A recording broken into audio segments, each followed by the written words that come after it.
Let's jump over and talk about some of these rookie running backs. You're pretty fired up about some of these guys that we've been drafting. Set the stage for us on the rookie running backs and how we should be looking at this.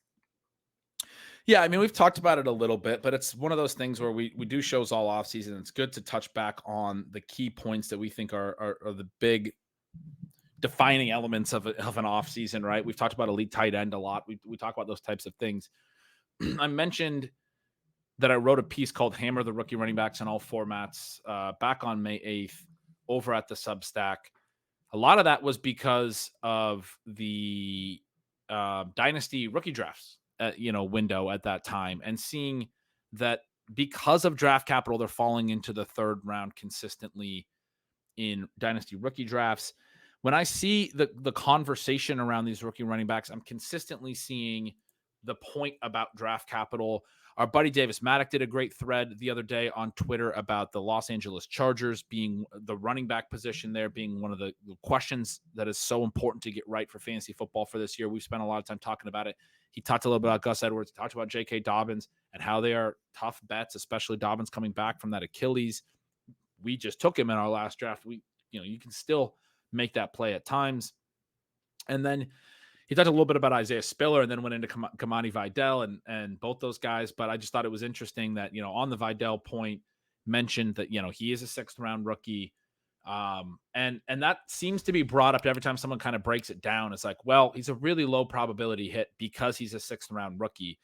And I do understand that element of it, but it is worth reiterating. The reason that I wrote the piece about hammering the rookie running back class this year is I would contend, and the way that I think it's so exciting and important, that the day 3 rookie running backs, there's multiple elements. First of all, running backs are going later than ever before. We only had 3 go in the first 2 days. So day 3 is a little bit different in 2024 than it has been in the past. And I'll go into that a little bit more, but there were 4. There was 3 round 3 running backs. Jonathan Brooks went in round 2. There was 4 that were off the board: Brooks, Benson, Blake Corum, and Marshawn Lloyd before day 3.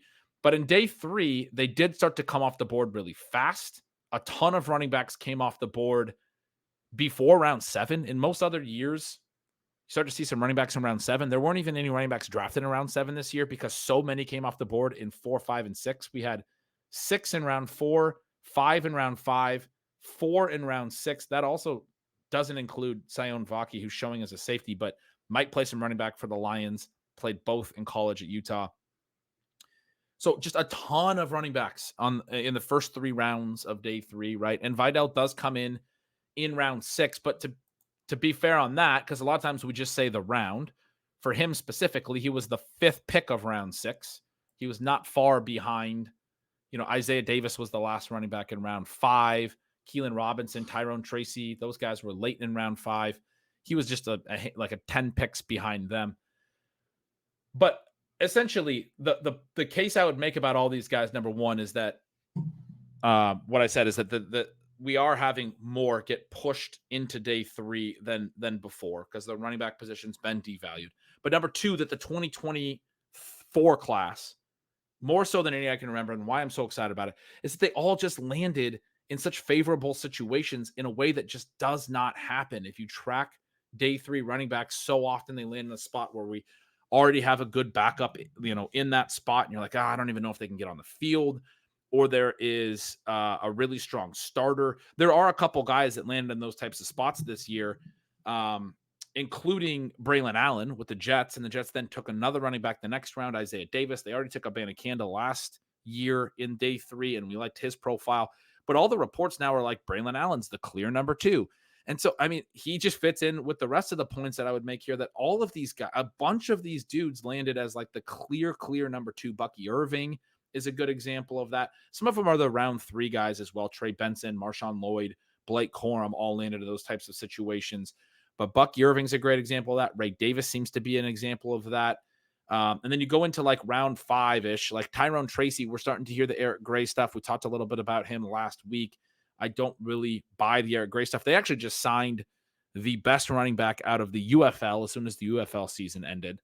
And I tweeted out yesterday to the people who are watching the UFL, like, is this guy good? Like, can somebody tell me a little bit about him? He's apparently a little undersized and not really the greatest athlete, but was very productive in the UFL. So maybe he's somebody to watch. But the Giants don't have a great number 2. It's a good landing spot for Tracy, regardless of whether Tracy, the concern is that Tracy didn't play enough running back in college and can't capitalize on it. But it's a good landing spot. If he's good, he's going to beat out Eric Gray. He's going to beat out a UFL running back, and he's going to back up Devin Singletary. And then Vidal is another one who's a really interesting player, a player you were talking about before the draft. We had JJ Zachariason on Ship Chasing and asked him some of his favorite late round guys. He was talked up how he was taking Vidal in a lot of the pre-draft process because his prospect modeling liked Vidal as well. And he lands in a spot where the Chargers only have Gus Edwards, who's now almost 30 years old and was, lacking in efficiency last year. He had 13 touchdowns, but lacking in efficiency. To me, Edwards is very reminiscent of Jamal Williams, where people still wanted to be in on Williams last year as he changed teams because he had scored so many touchdowns the year prior with the Lions. But the efficiency wasn't there for Williams, and it continued to not be there in the new offense, and he didn't have touchdowns. Now, maybe Edwards can score touchdowns in Los Angeles with the Chargers, and he does have familiarity in Greg Roman's scheme, and maybe he probably has the early lead for goal line work, all that kind of stuff. But he's a fragile profile that you have to pay for. You have to take him in like the 11th round. I do think there's some real opportunity cost there. And yet, if you aren't playing the Chargers backfield through him, you're either playing it through a guy coming off an Achilles tear, or you're playing it through Isaiah Spiller, who was a once upon a time an intriguing prospect, but has done nothing through 2 seasons. Or you're looking at Kamani Vidal, which is the individual place to start here in a group of rookie running backs that is just really fun to talk about. But Vidal, especially, I mentioned I've been doing some digging into the missed tackles for stuff for, maybe the first time, because I've typically just been asking, asked you that kind of thing. Like, hey, how does this guy look in the numbers? But I was surprised to see how crazy good Vidal was in missed tackles force last year. Second in all of NCAA, first in this draft class. A really high rate per touch, even though he had a ton of touches. But if you combine his rush attempts and his receptions, 313 touches, he had over 100 missed tackles forced on those, which is really, really good. About a third of his touches missed tackle. He forced a missed tackle on, or that's the rate. He could have certainly missed tackles on. Could have forced to miss tackles on multiple on one touch, but at any rate, it's about 1 out of every 3 touches, or he's generating a missed tackle force for every 3 touches. I'm saying this so eloquently, but it's a really exciting. Well, first of all, it's an exciting stat, Sean, that you've talked about for a long time. I think it used to be just like the tackles evaded and then the broken tackles, and now they've kind of put it together. It's like, it doesn't matter if you evade the tackle with speed and agility or you break the tackle with power. The important thing is that, like, the opponent was trying to tackle you and you forced a missed tackle. And that is like the biggest thing that a running back can do, because a lot of the other stuff we know comes down to blocking and comes down to all of that stuff. But the running back can separate by forcing a missed tackle when he's in space in a one-on-one and then pick up more yardage after that. That's something Vidal did very well. You really liked his production, took on a lot of work in college, showed those kind of workhorse abilities. He also graded really well in pass blocking. And that's something Greg Roman has actually already mentioned in a press conference from back in May. The Coach Speak Index Twitter account tweeted that out just this week. It's a great Twitter account. Tweeted it out back in May and then retweeted it this week. So you can check out that quote there. But yeah, I mean, Vidal's a great example of the larger trend, Sean. I didn't even mention Jalen Wright because he's not the clear number 2, but we talked earlier in the show about how he's sort of the number 2 to a backfield that has 2 important roles, and he kind of has paths if either of them miss time. So I still feel like he's like a really high upside handcuff, maybe the highest upside handcuff. There are so many names in day 3, and people don't want to draft them because they're day 3 players. I mean, even the day 2 guys like Marshawn Lloyd is still going so cheaply, Sean. This is a group of players, and especially if you're a 0 RB drafter, if you listen to the show and that kind of stuff, like, I want to draft multiple rookie running backs in every single draft. And it's not just because we're always on rookies. It's because the combination of what the profiles are for this year and what the ceiling potential is versus what the market is doing, and they're not valuing them. Part of that's the running backs are being pushed down overall. But I'm not this excited about the second tier of the rookie receiver group, because those guys are expensive and I don't really trust the profiles the 6th round price you have to pay on some of them. These rookie running backs feel like a key in 2024 to me. I completely agree. And it's a lot of fun to dig into them. One of the things that I, said a lot in the discussion of the RotoViz rookie guide, where I provided a lot of the peripherals for these fun players, is that I actually think the class is better than it's being given credit for. Now, one of the things that's controversial there is that two of the guys who really stand out are guys that you and I like. They're guys who are extremely athletic. They have crazy peripherals. Marshawn Lloyd averaged 4.3 yards after contact per attempt. Jalen Wright, 4.1. Those are both elite numbers.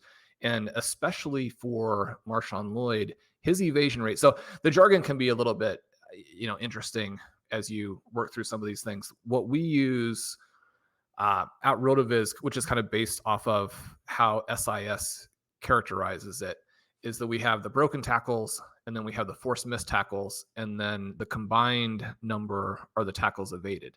And so you look at the evasion rate, which is both. Marshawn Lloyd, 37%, which, again, is a crazy number. I mean, his numbers there are better than Bijan Robinson. The question there is that if you are anywhere in that vicinity of player, why? And he had good numbers in both of the last 2 years, but played for two different college teams, and neither team really wanted to feature him. The thing is generally true about Jalen Wright as well. If you're that good, if you're that athletic, now his evasion rate is quite a bit lower. One of the things I do like to point out here is that what you actually generate as a rusher is going to be based on the combination of your ability to evade tackles and your ability to then run, to daylight, even if that daylight is just a couple of yards. I mean, one thing that we saw from Marshawn Lynch while he was really struggling early in his career is he didn't, break 5 or 6 tackles on one play and lose 3 yards because he wouldn't go forward, right? You need to run to these gaps. And one of the reasons why Jalen Wright, one of the reasons why we just selected him on our previous team is that when he is in space, you expect him to make the big play. And if you're that athletic, if you've demonstrated on the football field, then I think that you can count on some of those things and you can be excited about them. You mentioned Kamani Vital, and he is interesting because he is sort of the flip side where on a per play basis, the numbers are not as gaudy, and yet the total numbers are extremely impressive. And one of the reasons why I love having both broken tackles and forced missed tackles is it gives you a sense of where the guy excels. And one of the things that is interesting, Blair Andrews has done some really good work on this. If I have a chance to kind of write this up for the site, I will certainly link to his pieces. I link to those pieces and actually put some of the info in on the pre-NFL draft broken tackles and forced missed tackles articles, 2 separate articles that have out on the site. So you can definitely search for those if you are interested. But Vital was the opposite, where he has a very large number of attempts and was able to do this without getting all the rest, with being an offensive focal point. Again, as we always talk about on the show, and I think it's actually a strength instead of a weakness, SIS and PFF have different numbers. But in terms of the draft class specifically, I mean, he's the only guy who has 35 plus broken tackles and 35 plus forced missed tackles as a rusher. I love that balance. People tend to focus on the broken tackles. They are predictive, both of themselves, draft position and PPR scoring.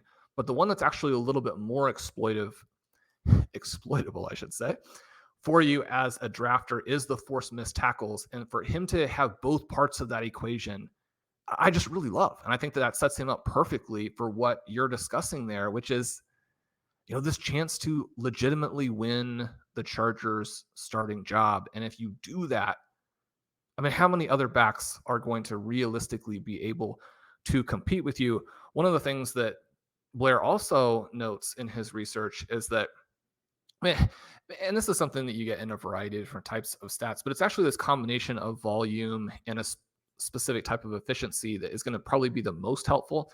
And so if you take something like yards after contact, but don't just look at it as on a per play basis, but on a per game basis. Like who's able to go out there and actually do that on heavy volume. That's the one in terms of this sort of yards after contact element that is, again, most exploitable for drafters.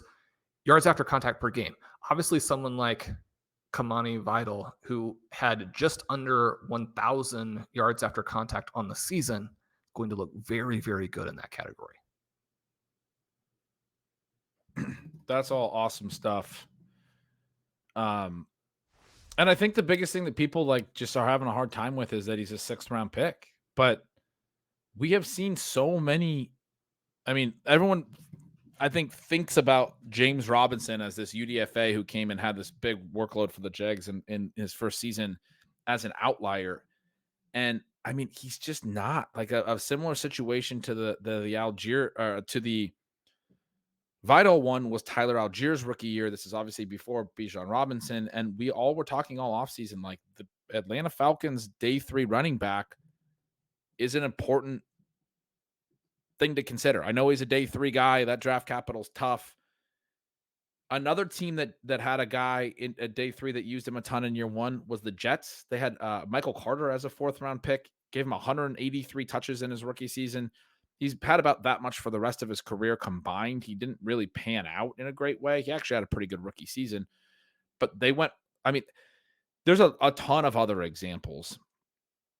Ramondre Stevenson is in that same class as a round 4 guy who gets a lot of work right away, 147 touches. But there's a bunch of day 3 examples. Elijah Mitchell was in that same class. I think I did this on our last show where I went through the old draft classes and started naming a bunch of these dudes. So I don't want to do that again necessarily. But the point I would drive home is our data that says that day 3 running backs can't be immediately productive or what have you is outdated. If you've watched football over the years, you know that in the last 5 years, there have been more immediate producers from day 3 per year than basically ever before. I mean, like when Alfred Morris first did it with Washington early in the like Robert Griffin era, it was like a crazy thing. Alfred Morris out of nowhere as an undrafted free agent. And I mean, these are not the only examples of all time, but that's starting to happen like in every class now, where because running backs are getting pushed down, good ones are going late. And also because teams don't want to pay running backs, and like the Dalvin Cooks and the Leonard Fournettes just don't get contracts anymore. I mean, that's just the way that it's you can say it's a sad thing or a sad reality or what have you, but it is sort of where we are at the position. And we also had a part of the reason we have so many receivers going early is we had a lull in 3 or 4 years of draft classes that weren't very good. The Jonathan Taylor draft class had Clyde Edwards-Helaire go in the first round and be a complete bust. J.K. Dobbins injured, Cam Akers injured, and maybe just a bust. That whole class was very promising and did not really pan out in any major way, largely due to injury and other things. There was other classes right around that have been similar. We just have not been able to hit. Javonte Williams, who we just took on our last draft, was an exciting back in one of the recent classes who has a major knee injury. And the question going into this year still, because he wasn't efficient last year, is will he ever get back to being that same player? Even Breece Hall, who I think is a pretty clear hit a couple of years ago, has already gone through a major knee injury. He's made it back to the first round. But a big reason that we don't have a whole bunch of first-round running backs is the guys that had really good profiles either busted or got hurt, or these draft classes haven't been good in that like 2022, 2023, 2021 range.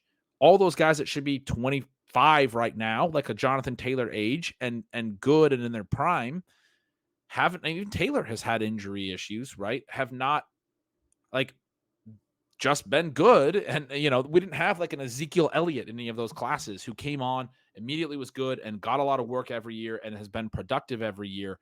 We've had major injuries and we've had busts. Like Najee Harris was a first-round pick, didn't work. Travis Etienne's a first-round pick who misses his whole rookie season to a foot injury, has come back from that and has been good. But there's a lot of other guys that I'm not even mentioning that are day 2 guys that just didn't do anything in these classes. And because of that, there are a lot of teams that don't have established running backs right now. That's the other, correlated point to correlated to how we're really receiver heavy in fantasy football because it's a lull for prime age running backs. We're also at a point in the NFL where teams are more willing to take day 3 running backs, and they don't have a prime aged running back in place as their lead back. So there's openings, there's availability for these day 3 backs to produce.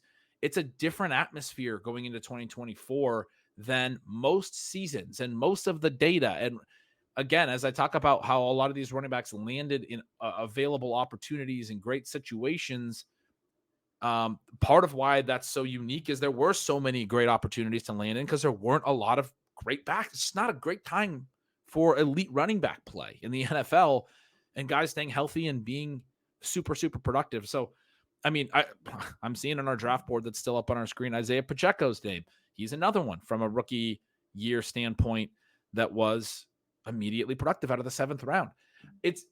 We are trained now in 2024 to focus on draft capital. And I think it's now an exploitable edge because it used to be that you would be too excited about a day 3 prospect that's maybe never even going to get the opportunity and they're going to be a total 0. But at this point, we can look at some of these depth charts and be very confident. Like I will be shocked if Kamani Vidal doesn't get any work at all in this season. I think he's going to have to be involved to some degree. Maybe he's just not good enough, right? And maybe he doesn't. Maybe Dobbins gets back. Maybe Isaiah Spiller winds up as an RB3 and Vidal's in the practice squad all year. It happened with Zach Evans last year. It happens with all, it does happen. But you look at that depth chart and you see the lack of stability there at the top, and you're like, man, I mean, if he's at all explosive in camp or looks at all interesting, he's going to stand out relative to Gus Edwards and a guy rehabbing off an Achilles who's not at 100% yet. It just seems like an opportunity for a lot of these guys, and I just feel pretty confident that we're going to have rookie running backs playing in a heavy way to the redraft equation. As far as the other like individual profiles that are really interesting, you talked through some of the efficiency and it, really promising for certain players. Bucky Irving's another one that just had a really high rate of forced missed tackles, really high efficiency in both of his final 2 years. Doesn't really have the great tested athleticism, but he's behind Rachaad White and he makes guys miss, and Rachaad White doesn't. And I mean, he's going at like pick 180. I just don't like, I take him in every draft right now, Sean. I need to like stop taking him so much, but he's another one that stands out when you look at these efficiency metrics. Somebody who stands out in a bad way is Blake Corum. And you mentioned this to me a little bit a while back, but part of the reason that you weren't as concerned about Kyren Williams losing, a ton of value when Corum landed there is an evaluation of Corum, correct? Right. And so I know a lot of listeners are probably like, man, they just draft these same guys in every draft. And, they're going to be really, really sorry when they're on the wrong players. And you do want to make sure you're managing your exposures in a way that works and or that at the very least you're comfortable with. But it is a targeted and an intentional approach where we're trying to grab the guys who are most likely to smash draft position and most likely to be able to actually win that starting job.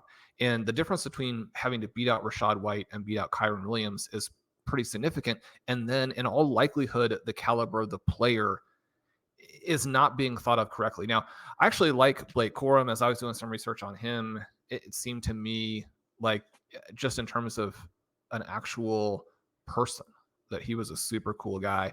And I mean, I'm rooting for all of these players, but certainly people who are out doing amazing things in their community, I hope works. And Corum was much more effective before the late season 2022 injury. And so if he's actually back to that level in 2024, and certainly if Kyren Williams is actually hurt, then it's not hard to see a scenario where Blake Corum actually is one of the biggest league winners. But to put some of those stats you were mentioning in another interesting context, I think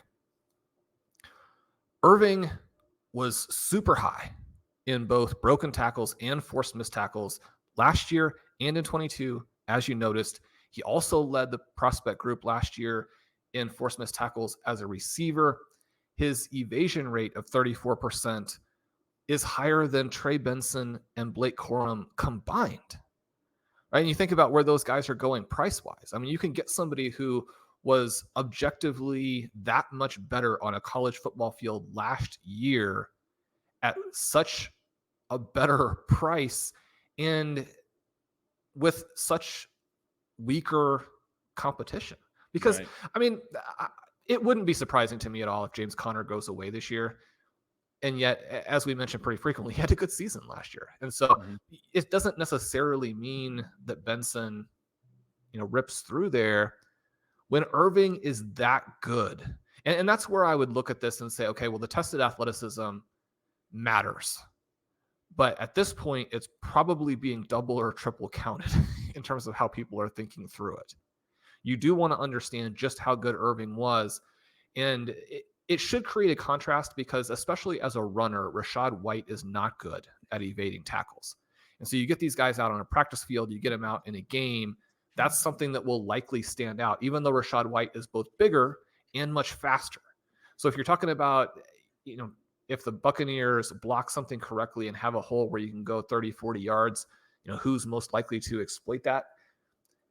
It may still be Bucky Irving because his vision may be that much better. And yet certainly I would understand people who are saying, I mean, you want us to take the small, slow guy instead of the big, fast guy? That doesn't make a whole lot of sense. But the concern that I have for White, and the reason I have zero exposure, even though based on his scoring level last year, his ADP seems very, very friendly. But I mean, Irving is also probably the better receiver. And that is a big problem for White if you get any run there. The other thing that we just did is we just took Tyrone Tracy again, and he had the fourth best forced missed tackle percentage last season. He had the second best yards after contact per attempt and the second best evasion rate.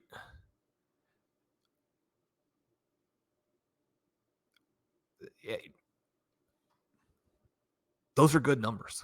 And you can kind of argue both sides of it where you're saying, as an older player who has less experience and didn't do it on an extremely high number of touches, I mean, it's a narrow path.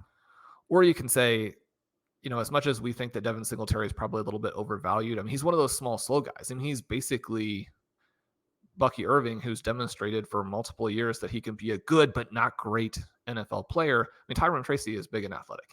So if things broke the right way for the Giants, that would be another interesting one. And I just wanted to kind of wrap back around with this athleticism point too on Kamani Vidal, which is that I think that when people hear Troy and they think 6th round pick, it's almost impossible to not in the back of your head kind of be thinking, I mean, he's a small school late round guy. He's not that NFL template type of player. Kamani Vidal is not a freak athlete, but he's 213 pounds with an 82nd percentile 40, an 85th percentile shuttle, and an 83rd percentile vert. His comps include guys like Ray Rice, but also maybe one of the closest is actually Javonte Williams. Now, he wasn't the college player that Javonte Williams was. Williams was an absolute superstar. And that's one of the things that makes it so sad that the injuries have kind of derailed that for him at the NFL level. But Vidal is someone who is actually more athletic than a lot of these SEC backs who end up getting drafted fairly early and given a lot of touches earlier in their NFL careers simply because they were sizable backs who were relatively successful in the SEC. Again, he was drafted in the 6th round, so I don't think people's anchoring, either fantasy managers or the coaching staff, are going to suddenly be like, oh, we just drafted Josh Jacobs or Mark Ingram, right? That's not how they're thinking of it, but it's probably closer to that than people realize.